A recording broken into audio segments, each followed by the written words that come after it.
Sometimes the quietest person on a plane is the one who knows exactly how to bring it back to the ground. Most passengers on Flight 274 that night never noticed the man in seat 8A.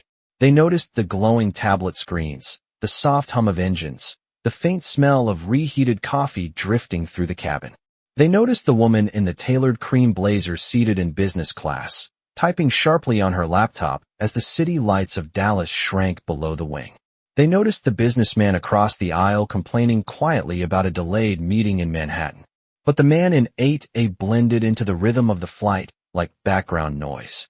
Marcus Hayes leaned back in his seat, his head tilted slightly toward the window, eyes closed in the kind of deep sleep only exhaustion could bring. His daughter Lily rested against his shoulder, her small hands wrapped around a worn stuffed rabbit whose ears had been stitched more than once.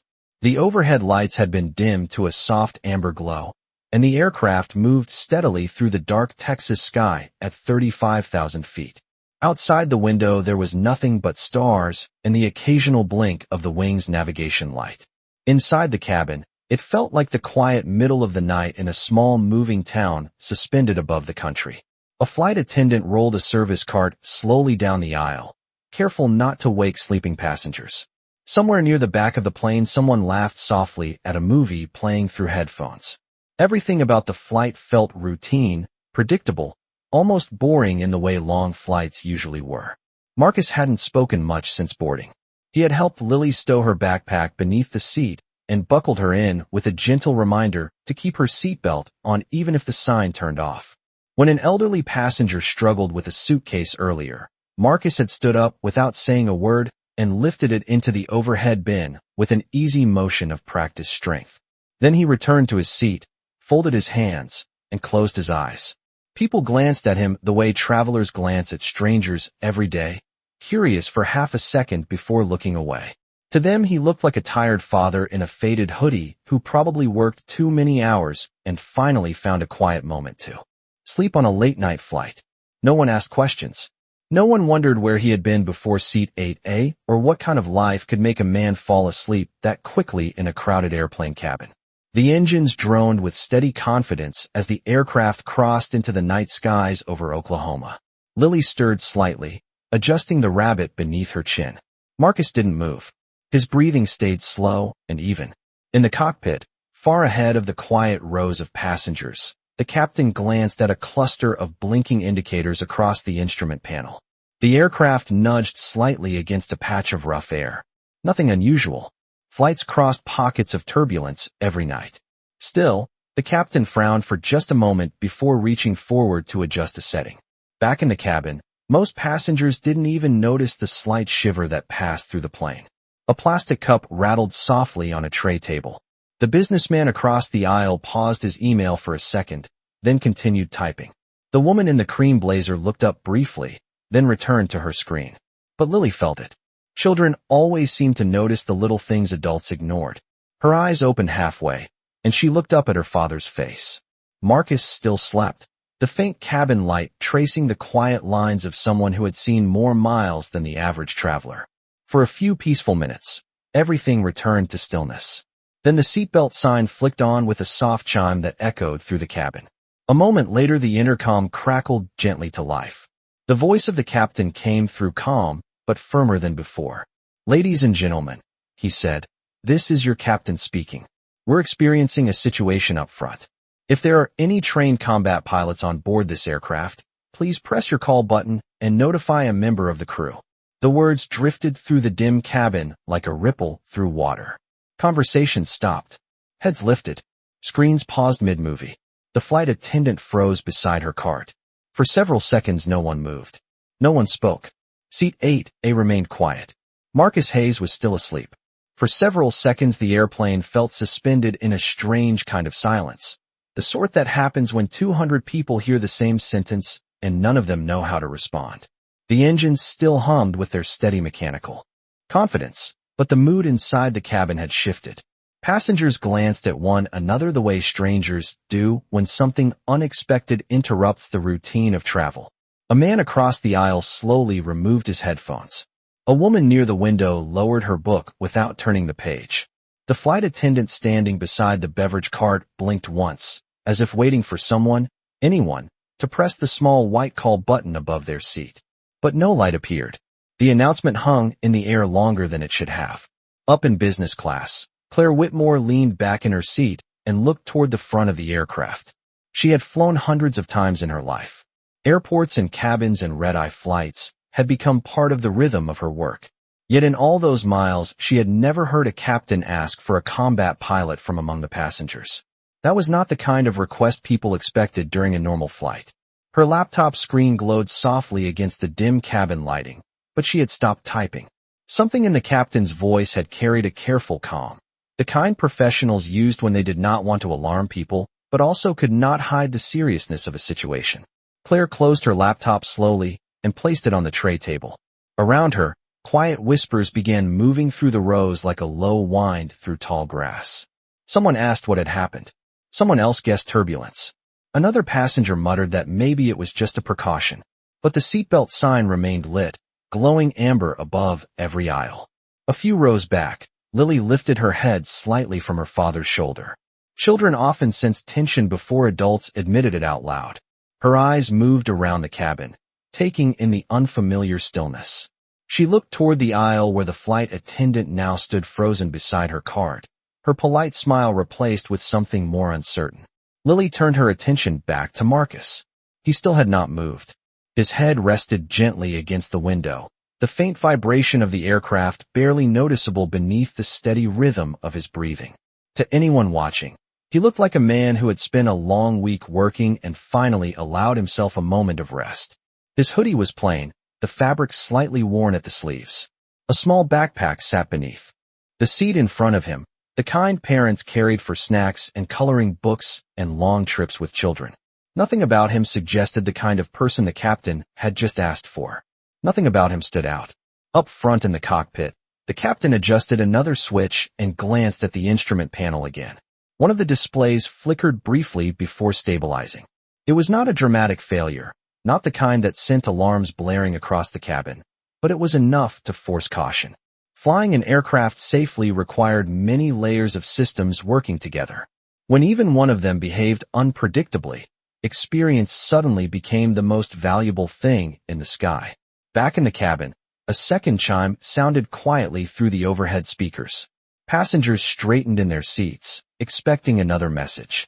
The captain spoke again, his voice steady but unmistakably more direct this time. He thanked everyone for their patience and repeated the request once more. If any passenger had military flight experience, especially combat aircraft training, the crew would appreciate their assistance. The words were calm, measured, professional, yet they carried weight. Once again, the rows of seats remained still. No call buttons lit up. No hands raised.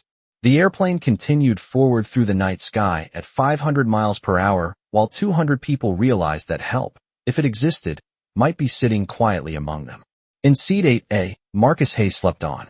The quiet inside the cabin stretched a little longer after the second announcement, the kind of uneasy quiet that settles over strangers when no one wants to be the first to speak. Passengers shifted in their seats, exchanging glances that carried silent questions. The man with the laptop in row 7 leaned toward the aisle and whispered something to the woman beside him. She shrugged and shook her head. No one moved toward the call button. No one stood up. The airplane continued slicing through the dark sky above the Midwest, its wings steady against the cold night air. Claire Whitmore folded her hands together on the tray table and watched the aisle carefully. She was not the type of person who ignored patterns. In her world of boardrooms and negotiations, the smallest hesitation in a voice could reveal more than a full conversation. The captain had tried to sound calm, but calm sometimes hid urgency. She could feel it in the careful choice of words. Her eyes drifted down the cabin rows, studying faces the way she often studied people across conference tables. Most looked confused. Some looked nervous. A few tried to pretend nothing unusual was happening by returning to their movies or phones. But the tension lingered, subtle and quiet. A flight attendant finally moved again, pushing the cart a few inches forward before stopping once more. Her eyes traveled across the rows as if she expected someone to suddenly remember a hidden skill. She offered a small reassuring smile to a passenger who looked worried, though it did not quite reach her eyes. Back in seat 8A, Lily blinked slowly as the hum of voices grew just loud enough to wake her fully. She rubbed one eye with the back of her hand and looked around. The overhead light above their seats glowed softly, and the cabin felt different from before, like the moment right before a thunderstorm when the air changed even though the sky still looked clear. Lily tilted her head and looked up at Marcus again. Her father had not reacted to the announcement at all. His breathing remained steady, deep and calm. For a moment, she simply watched him the way children often watch adults, studying the quiet strength they do not yet know how to describe. Then she looked toward the aisle again. 2 rows ahead, a man quietly asked the flight attendant if everything was all right. She nodded politely and assured him the crew was simply being cautious.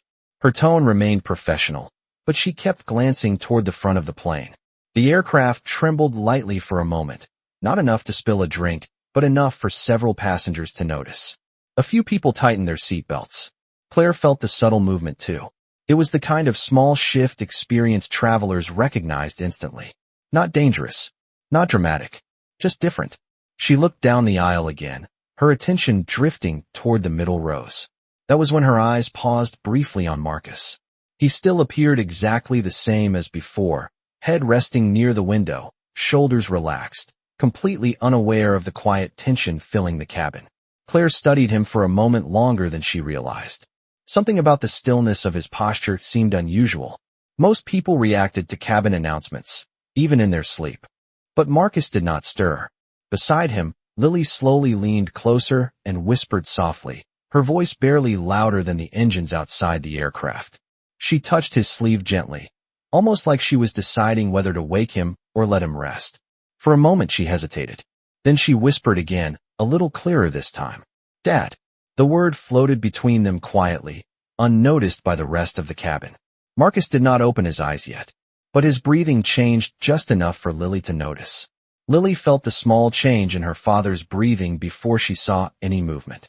It was subtle, the kind of shift most people would miss, but children who spent their lives close to a parent learned the rhythm of those tiny signals. She touched his sleeve again, a little firmer this time. "Dad." Marcus Hayes opened his eyes slowly, the way someone does when waking from a deep sleep rather than a light nap. For a brief moment his gaze remained soft and unfocused as his mind caught up with the quiet darkness of the cabin around him. The hum of the engines filled the air like distant thunder rolling across a wide plain. He blinked once, then again, and turned his head slightly toward Lily. She leaned closer and whispered, her voice small but steady. They said something over the speaker. Marcus did not answer immediately. Instead, he lifted his head from the window and listened. The airplane felt different now. Not dangerous, not chaotic, just tense in a way that experienced travelers sometimes noticed before the rest of the cabin understood why. Marcus glanced down the aisle and saw several passengers looking toward the front of the aircraft with quiet concern. The seatbelt sign glowed above them, casting a warm amber reflection across the curved panels of the ceiling. A flight attendant stood halfway down the aisle, her hands folded loosely in front of her as she scanned the rows again. Marcus reached up and rubbed the back of his neck, shaking off the last pieces of sleep. His voice remained low when he finally spoke. "What did they say, kiddo?" Lily leaned closer to his ear. "They asked if there were any combat pilots on the plane." For a moment Marcus did not react at all. He simply looked ahead toward the dark aisle where the soft cabin lights faded into shadow near the cockpit door. His expression stayed calm, almost neutral, but something behind his eyes sharpened. Lily watched him carefully. Children often noticed the quiet changes adults tried to hide. The airplane gave another faint tremble, like a car rolling across a rough patch of highway. Several passengers shifted in their seats again. Somewhere behind them someone whispered a quick question that no one answered. Marcus leaned forward slightly and rested his forearms on his knees. The position allowed him to listen more closely to the sounds of the aircraft, the steady engines, the subtle changes in airflow across the cabin. People around him only heard noise. Marcus heard patterns. After a few seconds he sat back again. Lily studied his face. "You heard them, right?" Marcus nodded once. "Yes, I heard them." She tilted her head. "Are you going to tell them?" The question hung quietly between them. Marcus looked down at the small stuffed rabbit still tucked under Lily's arm.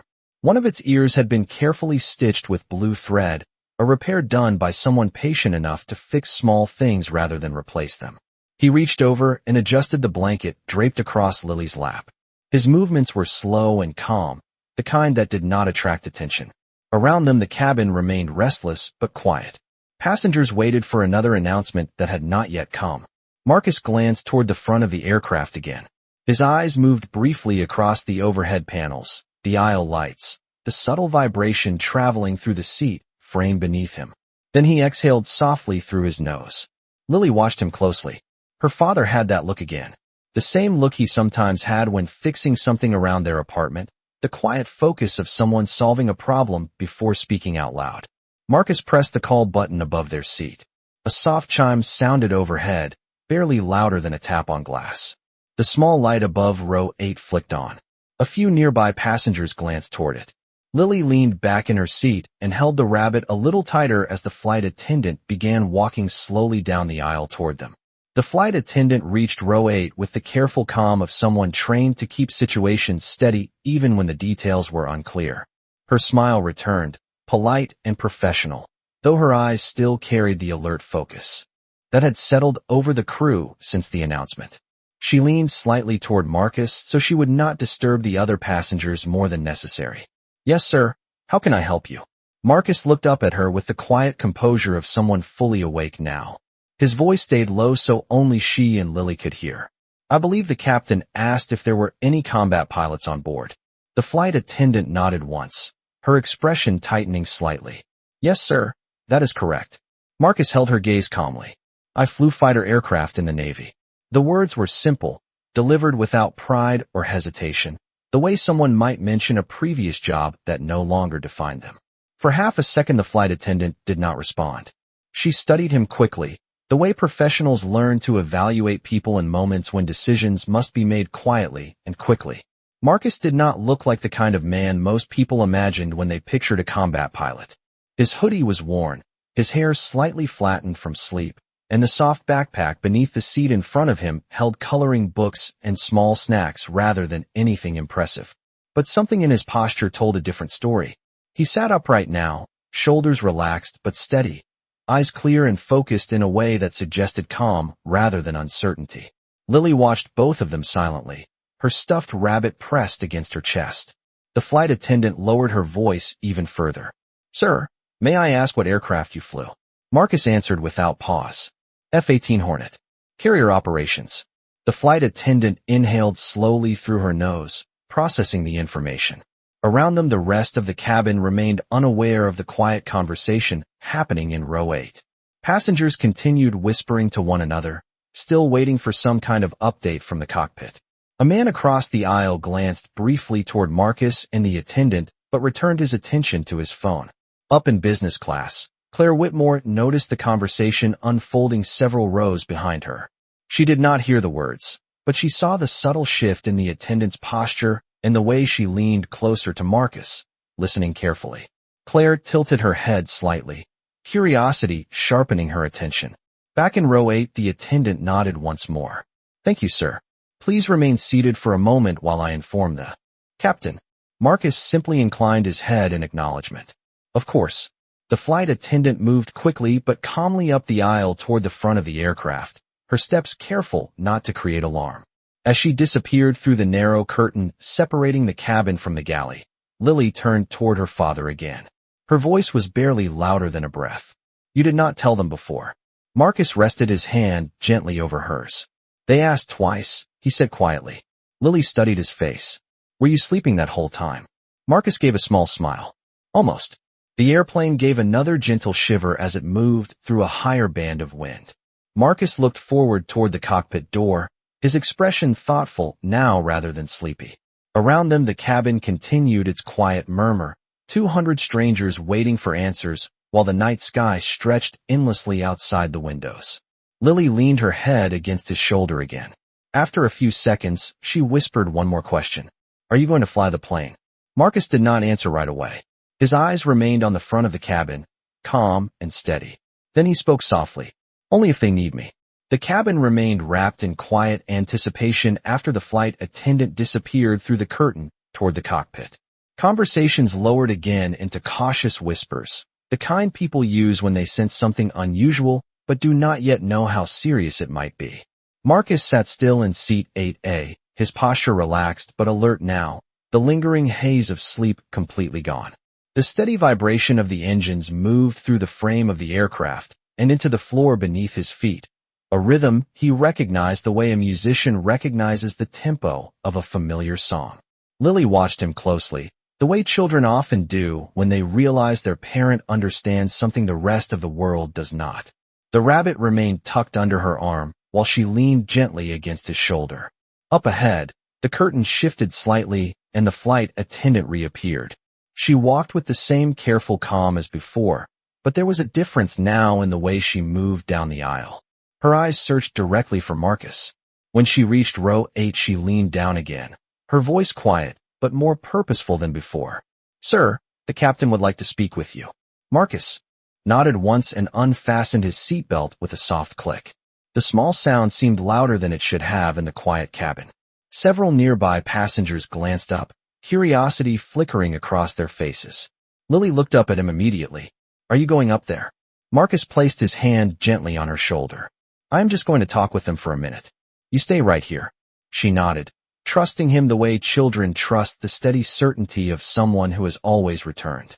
Marcus stood carefully in the narrow aisle, stretching slightly after sitting for so long. He looked like any other traveler standing up during a long flight, except for the calm focus in his eyes. The flight attendant gestured toward the front of the plane and stepped aside to let him pass. As Marcus began walking forward, the quiet curiosity of the cabin followed him. People watched without staring, their attention drawn to the simple fact that someone had finally answered the captain's request. Claire Whitmore leaned slightly into the aisle from her seat in business class as he approached. She studied him with the sharp observation that had helped her build an entire company from nothing more than careful decisions and long nights. He did not look dramatic or heroic. He did not move with the swagger of someone seeking attention. He walked with the quiet ease of a man who had already accepted whatever responsibility waited ahead. Marcus reached the front of the cabin where the flight attendant held the curtain open. The narrow galley beyond it glowed with brighter light than the passenger cabin. A second crew member stood near the cockpit door, speaking quietly into a headset. She looked up as Marcus approached. The first attendant nodded toward him. "This is the passenger I mentioned." The second attendant studied Marcus for a brief moment before opening the cockpit door slightly. Inside, the instruments cast a soft glow of green and amber across the panels. The captain turned his head toward the doorway, his eyes immediately locking onto Marcus with the focused attention of someone evaluating a situation in seconds rather than minutes. Marcus stepped forward into the doorway, his voice calm and steady. "You asked for a combat pilot." The captain nodded once. "Yes, sir, we did." Marcus stepped fully into the cockpit doorway and paused just inside the narrow space, allowing the crew a moment to look at him the same way he was quietly studying them. The cockpit of a commercial airliner felt different from the tight canopy of a fighter jet, but the language of flight was the same everywhere. Screens glowed softly across the instrument panel. Digital indicators moved in steady patterns. The windshield stretched wide into the dark sky ahead where nothing but scattered stars and a thin band of moonlight marked the horizon. The captain turned his seat slightly toward Marcus while keeping one hand near the control column. His expression carried the controlled focus of someone managing several problems at once. "Thank you for coming forward," the captain said. "May I ask your name?" "Marcus Hayes," Marcus replied calmly. The captain nodded once. "Captain Daniel Mercer. We are dealing with a partial control issue in our secondary flight system. It is stable right now, but we want someone with high-performance aircraft experience to help monitor manual control if needed." Marcus listened without interrupting. His eyes moved briefly across the instrument panel, absorbing information automatically the way experienced pilots often did. Airspeed, altitude, heading, engine output. The numbers and indicators formed a quiet conversation between machine and pilot. The first officer sat beside the captain, his attention divided between several displays. He looked up briefly and studied Marcus with a quick but respectful curiosity. "You flew Navy fighters, correct?" "Yes," Marcus said. "Carrier-based operations. F-18 Hornet." The captain gave a short nod of recognition. That explained the calm. Carrier pilots were trained to land fast-moving aircraft on floating runways that pitched and rolled in the middle of the ocean. Compared to that, Most runways on land felt enormous. Captain Mercer pointed toward a small fold-down jump seat mounted behind the center console. Would you mind sitting there for a moment and taking a look with us? Marcus stepped forward and lowered himself into the seat, fastening the harness without hesitation. The motion was smooth and practiced, something he had done countless times in different aircraft. For a few seconds, none of them spoke. The cockpit filled with the quiet language of aviation. Soft beeps, air flowing past the fuselage. The steady hum of engines pushing hundreds of thousands of pounds of aircraft through the cold upper air. Marcus leaned slightly forward and looked across the instruments again. His voice remained calm. Your primary controls are stable. Yes, sir, the first officer answered. The concern is a delayed response from the backup hydraulic channel. Marcus nodded slowly. That explained the captain's announcement. Commercial pilots were exceptionally skilled, but combat pilots trained constantly for situations where control systems did not behave exactly as expected. Marcus watched the indicators for another moment. Then he looked through the windshield into the night sky ahead. The horizon line sat steady. The aircraft held its altitude at 35,000 feet. Outside the cockpit, the world remained quiet and dark. Captain Mercer glanced back at Marcus again. We may not need additional control, he said carefully. But if the system response changes during descent, we would appreciate another experienced set of hands watching the aircraft behavior with us. Marcus gave a small nod. I understand. Back in the cabin, Lily sat quietly in seat 8A, holding the rabbit in her lap and watching the front curtain. Claire Whitmore leaned slightly into the aisle again, her attention fixed on the same spot. The airplane continued forward through the night sky, carrying 200 passengers who still did not know that a quiet conversation in the cockpit might soon determine how the rest of their journey would unfold. The cockpit settled into a quiet rhythm after Marcus fastened the jump seat harness. Outside the windshield, the night stretched endlessly ahead, a vast dark ocean of sky broken only by scattered stars and the faint glow of distant cities thousands of feet below. Inside the cockpit, the soft lights from the instrument panels painted the pilots' faces in shades of green and amber. Captain Mercer kept his hands steady on the controls while the first officer monitored the flight system's display. Marcus leaned slightly forward in the jump seat, studying the panel with the quiet patience of someone who understood that airplanes often spoke through small details before larger problems appeared. For several minutes, nothing dramatic happened. The aircraft continued its course smoothly at 35,000 feet, engines humming with the calm consistency of well-maintained machines. Then a small indicator flickered again on the backup hydraulic display. The first officer noticed it immediately. There it is again, he said quietly. Captain Mercer nodded. Response lag on the secondary channel. Marcus watched the display carefully. His eyes followed the digital response time indicator as it hesitated for a fraction of a second before stabilizing. That delay might seem small to someone unfamiliar with flight systems, but to experienced pilots it felt like a subtle hesitation in a conversation that should have been perfectly smooth. Marcus spoke calmly. Your primary controls are still holding strong. Yes, sir, the first officer answered, tapping a control to bring up another diagnostic panel. We just do not want to discover a larger delay during descent when the aircraft needs quicker control adjustments. Marcus nodded. That was exactly the concern. At cruising altitude, the airplane had room to breathe. During descent, control responses mattered more. Captain Mercer glanced briefly at Marcus again. You comfortable monitoring the secondary system response with us for a while? Marcus gave a small nod. Of course. The cockpit fell quiet again except for the constant sound of air rushing across the fuselage at more than 500 miles per hour. Marcus watched the indicators carefully. His experience in fast-moving fighter aircraft had trained his mind to notice patterns in motion and numbers the way musicians hear patterns in sound. For a few moments, everything held steady again. Then the aircraft gave a slightly firmer vibration as it crossed another band of high-altitude wind. The first officer adjusted a setting and watched the response. Marcus spoke softly without taking his eyes off the display. If the secondary response drops again during descent, you might want to transition to manual correction a little earlier than usual. Captain Mercer considered that and nodded once. That matches what I was thinking. He adjusted a small dial on the control panel. Back in the passenger cabin, most travelers had returned to quiet conversations or half-finished movies, though the tension never fully disappeared. Claire Whitmore still watched the front curtain from her seat, her curiosity sharpened by the knowledge that someone had answered the captain's request. Several rows behind her, Lily remained still in seat 8A, holding the stuffed rabbit while watching the same curtain with steady patience. She trusted that her father would come back the way he always did. Up in the cockpit, the aircraft continued forward through the night sky, carrying 200 lives through a quiet corridor of cold air, while 3 pilots watched the instruments with calm focus, waiting to see whether the next few minutes would remain routine or quietly ask for something more. The aircraft continued forward through the high cold air, while the cockpit remained wrapped in the quiet focus that experienced pilots understood well. Nothing dramatic filled the moment. No alarm screamed. No sudden movements shook the aircraft. Instead, there was only the steady rhythm of instruments and the constant hum of engines carrying the plane east across the night sky.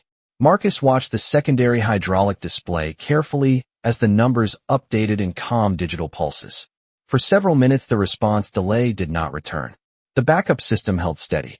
Captain Mercer adjusted the descent planning display and spoke calmly to air traffic control through his headset, confirming their arrival corridor into New York. The first officer monitored the aircraft response with careful attention, occasionally glancing toward Marcus as if confirming the silent partnership that had formed between them. Marcus did not rush to speak. He simply observed, the way pilots learn to do after thousands of hours in the air. Outside the windshield, the horizon began to change. Far ahead, a faint silver glow marked the edge of morning approaching the eastern coast. Captain Mercer checked the instruments again and nodded once. Looks like the system stabilized. Marcus studied the panel for another long moment before answering. Yes, the delay is gone. Whatever caused it has settled. The captain allowed himself the smallest hint of relief. Good. I believe we can continue with a normal descent. Marcus loosened the harness on the jump seat, but remained seated a moment longer, still watching the instruments. Habits built in the cockpit were difficult to turn off. Finally, he leaned back slightly and exhaled. Looks like you have it under control. Captain Mercer turned his seat halfway toward him. I appreciate you coming forward. Marcus gave a quiet shrug. Just doing what any pilot would do. The captain smiled faintly at that. Not everyone would step into a cockpit with 200 passengers behind them and say that so calmly. Marcus unfastened the harness and stood carefully in the narrow space. Thank you for letting me take a look. Captain Mercer nodded once more. And thank you for answering the call. Marcus stepped back through the cockpit doorway into the small galley where the flight attendant waited. She smiled with visible relief when she saw his calm expression. Everything all right? Marcus nodded gently. They are in good hands. Back in the cabin, the curtain moved as Marcus stepped through. Several passengers looked up immediately, their curiosity pulling their eyes toward him. Claire Whitmore watched him walk back down the aisle with the same quiet confidence he had shown when heading forward earlier. Nothing about his expression suggested drama or attention. He simply looked like a traveler returning to his seat after stretching his legs. Lily saw him first. Her face brightened the moment he appeared in the aisle. Marcus reached row 8 and sat beside her again, fastening his seatbelt with the same quiet click as before. Lily leaned toward him immediately. Are we okay? Marcus smiled softly and brushed a loose strand of hair away from her forehead. Yes, kiddo. We are okay. She leaned against his shoulder again, the stuffed rabbit tucked beneath her arm. Around them, the cabin slowly returned to its earlier calm as passengers sensed the tension had passed. Claire Whitmore continued watching Marcus for a moment longer before finally looking away. Outside the window, the first faint light of morning began to rise along the distant horizon while the airplane carried everyone safely toward the city ahead, guided by steady hands, quiet skill, and a man in seat 8A who had simply answered when someone asked for help.